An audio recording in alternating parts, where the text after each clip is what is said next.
Om Swastiastu, Assalamualaikum warahmatullahi wabarakatuh, Shalom, Namo Buddhaya, salam sejahtera bagi kita semua. Selamat siang dokter, perkenalkan kami dari SGD B2. Di sini kami izin untuk mempresentasikan student project pada blog Infection and Infectious Disease dengan judul Dengue Vaccination. Berikut ini adalah anggota-anggota dari SGD kami yang berjumlah 13 orang. Oke, baik, kita akan mulai dari latar belakang pada bab 1, yaitu dengue adalah penyakit yang disebabkan oleh dengue virus atau DENVI yang berasal dari famili Flaviviridae yang ditularkan oleh nyamuk. Dengue memiliki prevalensi tinggi di daerah tropis dan subtropis.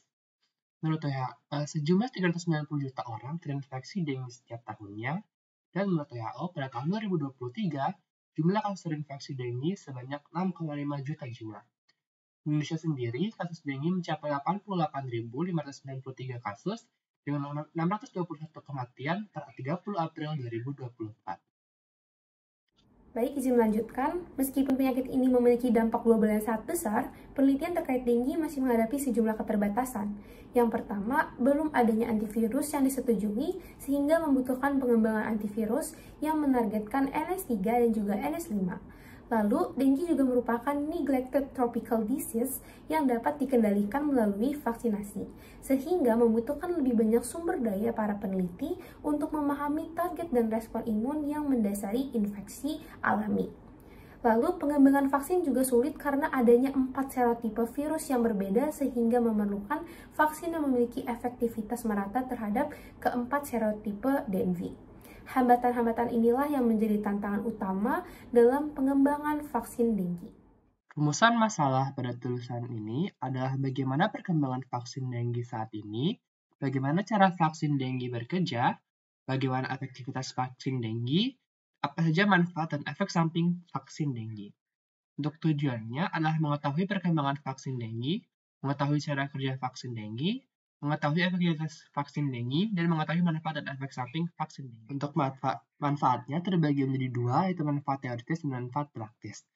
Manfaat teoritis dari tulisan ini adalah untuk menambah pengetahuan mengenai perkembangan, cara kerja, efektivitas, manfaat, dan efek samping dari vaksin dengue. Untuk manfaat praktisnya adalah untuk menambah wawasan penulis, meningkatkan kepekaan institusi dan masyarakat mengenai perkembangan vaksin dengue. Baik, perkenalkan saya Gusti Ayu Putri Jinayandraswari dengan 3 digit 5K130. Dengue adalah penyakit yang disebabkan oleh virus dengue yang termasuk dalam genus Flavivirus dan ditularkan oleh nyamuk Aedes. Ada 4 serotipe virus dengue, yaitu DENV1 hingga DENV4, dan infeksinya dapat bervariasi dari gejala ringan hingga kondisi serius seperti demam berdarah dengue atau sindrom shock dengue. Gejala parah biasanya melibatkan trombositopenia, leukopenia, dan peningkatan permeabilitas pembuluh darah, di mana penyakit ini lebih sering terjadi di daerah tropis dan subtropis. Baik, sebelumnya perkenalkan nama saya Nyoman Kanti Kemalini dengan 3 digit NIM terakhir 180. Di sini saya izin untuk melanjutkan mengenai patofisiologi dari virus dengue. Makrofag kulit dan sel dendritik adalah sel target awal dari virus ini. Sel-sel yang terinfeksi ini kemudian bermigrasi ke kelenjar getah bening dan menyebar melalui sistem limfatik ke organ lain. Viremia atau keberadaan virus dalam darah terjadi 24 jam hingga 48 jam sebelum gejala muncul. Gejala demam berdarah, baik yang tanpa gejala, ringan atau parah, dipengaruhi oleh interaksi kompleks antara faktor host dan virus. Demam berdarah parah yang ditandai dengan peningkatan permeabilitas mikrovaskular, dan sindrom shock sering dikaitkan dengan infeksi oleh serotip virus dengue kedua dan respon imun pasien. Namun, demam berdarah parah juga bisa terjadi akibat infeksi oleh satu serotype. Permeabilitas mikrovaskular juga cenderung meningkat seiring dengan penurunan jumlah virus dalam darah. Perkenalkan, nama saya Muhammad Alvaro. Dengan 3 digit terakhir 233, saya di sini menjelaskan secara singkat sejarah perkembangan vaksin dengue. Vaksin dengue ini pertama kali dilisensi oleh Sanofi Pasteur dengan nama Dengvaxia. Lisensi ini awalnya terjadi di Meksiko 2015 dan selanjutnya di lebih dari 20 negara. Awalnya vaksin ini disambut secara positif karena tes klinik yang menunjukkan hasil-hasil positif. Tapi selanjutnya ditemukan masalah bahwa individu yang sebelumnya tidak pernah terinfeksi dengue itu lebih besar kemungkinannya menderita penyakit parah dan dihospitalisasi setelah menerima Dengvaxia. Hal ini disebabkan fenomena antibody dependent enhancement yang meningkatkan keparahan penyakit ketika seseorang telah menerima vaksin kemudian terinfeksi virus dengue. Akibat masalah tersebut, vaksin Dengvaxia mengalami regulasi dan hanya dibolehkan untuk pasien yang sebelumnya sudah terinfeksi oleh virus dengue. Dan kekhawatiran mengenai vaksin ini juga mencapai puncak kemarahan publik di Filipina ketika ratusan ribu anak Filipina sudah menerima vaksinasi sebelum masalah keamanannya dipahami sebelumnya. Dan akhirnya izin vaksin tersebut dicabut dari Filipina dan mengurangi kepercayaan masyarakat terhadap inisiatif vaksinasi dengue. Terlepas dari pengalaman di Filipina, Dengvaxia masih memiliki lisensi di banyak negara dan didukung untuk individu yang sebelumnya pernah terjangkit dengue.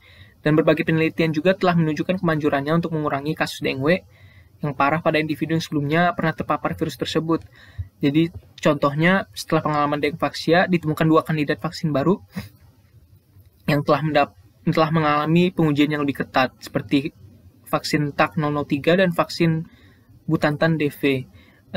Untuk vaksin TAK-003 itu telah mendapat persetujuan di Indonesia, Brazil, dan Eropa serta menunjukkan kemanjuran sebesar 61,2% dalam periode tindak lanjut 54 bulan. Lalu Butantan DV juga menunjukkan kemanjuran yang lebih tinggi sebesar 79,6% dalam uji coba di Brazil, khususnya pada individu yang kebal terhadap dengue. Dan akhirnya kedua vaksin ini menjanjikan untuk penggunaan yang lebih luas dalam pengendalian dengue secara global. Perkenalkan, nama saya Putu Nadine Evelina Angkadana dengan 3 digit NIM terakhir itu 030. Pada kesempatan kali ini saya akan melakukan presentasi mengenai status vaksin dengue di Indonesia. Beberapa negara berkembang mengalami kekurangan edukasi dan juga informasi serta keraguan terhadap vaksin dengue untuk masa yang akan mendatang untuk mengantisipasi bahaya virus dengue. Status vaksin dengue di Indonesia telah menunjukkan hasil signifikan dalam upaya pencegahan demam berdarah. Contohnya, vaksin Dengvaxia diperkenalkan pada tahun 2016. Selain itu, ada juga vaksin Qdenga yang baru-baru ini disahkan pada tahun 2022 yang ditujukan untuk individu berusia 6-46 tahun.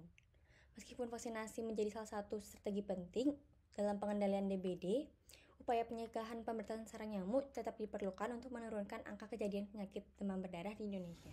Baik, perkenalkan, nama saya Putri Adrisida Linda, Chandrakanta Putri Asmara dengan 3 digit terakhir 082.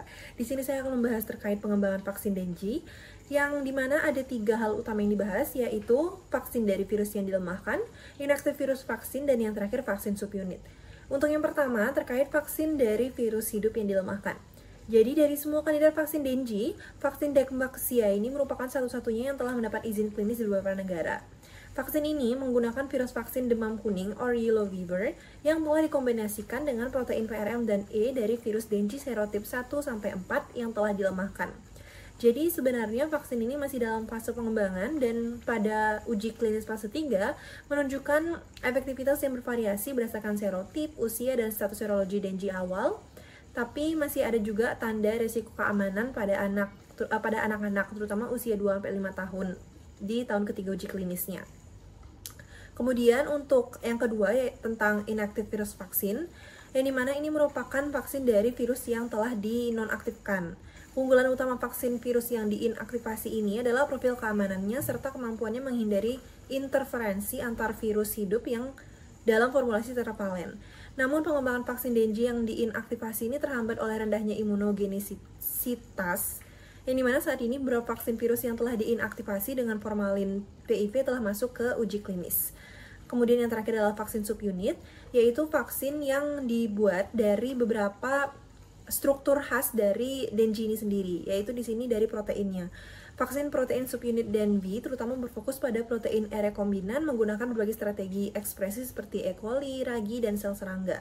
Dan sekarang untuk vaksin subunit ini masih dalam proses pengembangan dan belum dibuat atau dibagikan secara luas untuk umum. Mungkin sekian dari saya, terima kasih. Baik, terima kasih atas kesempatannya. Saya Danindra Kansastianingrum dengan 3 digit NIM terakhir 104. Di sini saya izin untuk menjelaskan macam-macam vaksin dengue dan juga mekanisme kerjanya. Yang pertama adalah Dengvaxia. Dengvaxia ini adalah vaksin yang digunakan untuk membantu melindungi orang dari dengue pada orang dengan rentang usia 6 hingga 45 tahun yang pernah mengalami infeksi virus dengue sebelumnya. Meskipun vaksin ini tidak secara langsung berikatan dengan reseptor tertentu, respon imun yang dihasilkan melibatkan berbagai komponen sistem imun pada tubuh kita. Beberapa di antaranya adalah sel T dan juga sel B. Lalu yang kedua adalah TAK-003 ataupun Qdenga. Vaksin TAK-003 ini bekerja dengan merangsang sistem kekebalan tubuh untuk menghasilkan respon imun terhadap virus dengue. Proses ini melibatkan reseptor Fc yang membantu sel imun seperti sel B dan juga makrofag. Digunakan untuk mengenali dan juga menghancurkan virus melalui antibodi, serta terdapat juga toll-like receptors atau TLRs yang mendeteksi komponen virus dan juga mengaktifkan sel imun. Baik, perkenalkan nama saya Putu Dewi Dasri Prakota dengan 3 digit NIM terakhir 184. Dan di sini saya akan menjelaskan mengenai manfaat dari Qdenga. Qdenga adalah salah satu vaksin prekualifikasi yang baru diluncurkan oleh WHO pada bulan Mei 2004 lalu. Kemudian di sini ada beberapa manfaat dari vaksin Qdenga ini. Yang pertama adalah efektivitasnya pada seropositif dan seronegatif. Artinya apa? Bahwa Qdenga menunjukkan kemanjuran yang positif baik pada individu yang sudah pernah terinfeksi maupun individu yang belum pernah terinfeksi. Kemudian yang kedua adalah memiliki durasi perlindungan yang baik, di mana Qdenga ini tetap efektif setidaknya 4,5 tahun setelah pemberian dosis. Kemudian yang ketiga adalah memiliki efektivitas yang tinggi pada populasi luas. Menurut jurnal yang saya baca, Qdenga ini memiliki efektivitas sebesar 80,2% untuk mencegah dengue simptomatik pada semua kelompok usia. Kemudian juga Qdenga mampu mencegah infeksi dengue berat dengan efektivitas 90,4%. Sekian dari saya, terima kasih. Baik, perkenalkan nama saya Sri Lasti dengan NIM 209. Saat ini saya akan menjelaskan kontroversi vaksin Dengvasia dan juga Qdenga. Jadi Dengvasia dimunculkan di Filipina pada tahun 2016, tetapi menimbulkan kontroversi karena ditemukan bahwa vaksin itu dapat meningkatkan risiko infeksi dengue yang lebih parah pada individu yang belum pernah terinfeksi sebelumnya. Dan fenomena ini terkait dengan antibody dependent enhancement. Akibatnya, lisensi Dengvasia dicabut di Filipina pada tahun 2019 setelah muncul skandal kematian anak-anak yang diduga terkait vaksin. Meskipun begitu, Dengvasia itu masih disetujui di Eropa dan juga Amerika Serikat untuk mereka yang sudah pernah terinfeksi. Kontroversi ini memperburuk kepercayaan masyarakat terhadap vaksin di Filipina. Lalu, vaksin Qdenga disetujui di Uni Eropa pada tahun 2022 dan berbeda dari Dengvasia karena bisa diberikan pada orang yang belum pernah terinfeksi dengue. Namun, data keamanan itu untuk kelompok ini masih terbatas dan Komite Tetap Vaksinasi Jerman atau STIKO hanya merekomendasikan vaksin untuk mereka yang sudah terinfeksi dengue sebelumnya. Keraguan terkait keamanan vaksin sebelumnya, Dengvasia, mempengaruhi penerimaan publik terhadap Qdenga. Takeda, produsen Qdenga, menarik aplikasi persetujuannya di Amerika Serikat karena masalah pengumpulan data menunjukkan tantangan dan memenuhi persyaratan regulator besar. Mungkin sekian dari saya dan selanjutnya saya berikan kepada rekan saya. Perkenalkan, nama saya Nikoma Wilasri Agustin dengan 3 digit NIM terakhir 004. Jadi, efek samping merupakan sebuah reaksi yang tidak diinginkan setelah seseorang mengonsumsi obat-obatan atau menjalani suatu tindakan medis. Efek samping yang muncul akibat pemberian vaksin dengue ini pada orang dewasa dapat berupa reaksi alergi dan juga neurotropik akut. Berdasarkan analisis data keamanan pada usia 6-45 tahun, menunjukkan bahwa secara keseluruhan vaksin Qdenga ini aman dan dapat ditoleransi dengan baik. Efek samping yang dilaporkan cenderung ringan hingga sedang, yakni dapat berupa nyeri lokal pada daerah yang menerima suntikan, kemudian bercak kemerahan atau eritema, dan juga pembengkakan. Sedangkan efek sistemik yang dilaporkan yaitu sakit kepala, nyeri otot, rasa tidak enak badan, kelelahan, mengantuk, dan juga demam. Untuk kesimpulannya, virus dengue atau DNV merupakan virus RNA yang dapat menyebabkan penyakit dengue dan ditularkan melalui gigitan nyamuk dari spesies Aedes. Penyakit ini bisa berkisar dari demam yang sembuh sendiri hingga perdarahan hebat dan shock. Vaksinasi merupakan cara yang efektif untuk mencegah dari virus dengue. Dalam perjalanannya, DB dengue akhirnya memiliki vaksin yang telah dilisensikan, yaitu Dengvasia dan juga Qdenga. Cara kerja dari vaksin ini adalah dengan merangsang sistem kekebalan tubuh untuk mengenali dan menyerang virus dengue. Adanya vaksin memberikan sejumlah manfaat bagi kesehatan. Dengvasia dapat mengurangi risiko infeksi dengue simptomatik dan komplikasi serius seperti dengue hemorrhagic fever di kalangan orang yang sudah terinfeksi, serta membantu menurunkan angka kematian akibat dengue. Untuk vaksin Qdenga efektif untuk mencegah berbagai manifestasi infeksi dengue baik pada individu dengan seropositif maupun seronegatif. Terlepas dari manfaatnya, vaksin ini juga memiliki beberapa efek samping. Untuk vaksin Dengvasia pada orang dewasa dapat menimbulkan reaksi alergi yang terjadi dalam waktu 7 hari serta neurotropik akut dalam waktu 30 hari setelah vaksinasi. Untuk vaksin Qdenga cenderung memiliki efek samping yang ringan dan juga sedang. Efek tersebut seperti nyeri lokal, bercak kemerahan, dan pembengkakan yang dapat hilang dalam 1-3 hari setelah pemberian vaksin, serta efek sistemik seperti sakit kepala, nyeri otot, rasa tidak enak badan, kelelahan, mengantuk, nafsu makan menghilang, dan juga demam. Baik, perkenalkan, nama saya Muhammad Zulfikar Akbar dengan 3 digit NIM terakhir 138. Selanjutnya adalah penutup, dan izinkan saya menutup dengan saran. Pemahaman dan pengembangan vaksin denggi perlu dilakukan demi mengurangi dan mengontrol kejadian ikutan pasca imunisasi. Tenaga kesehatan, profesional, serta pemerintah perlu melakukan edukasi secara luas mengenai manfaat serta keamanan vaksin denggi, terutama di negara endemis seperti Indonesia. Selain itu, diperlukan penelitian lebih lanjut mengenai cara pengendalian faktor denggi untuk memperkecil angka kejadian denggi di Indonesia. Sekian presentasi dari SGD B2, kurang lebihnya mohon maaf. Om Santi Om. Wassalamualaikum warahmatullahi wabarakatuh. Shalom, nama budaya, salam kebajikan, dan salam sejahtera untuk kita semua.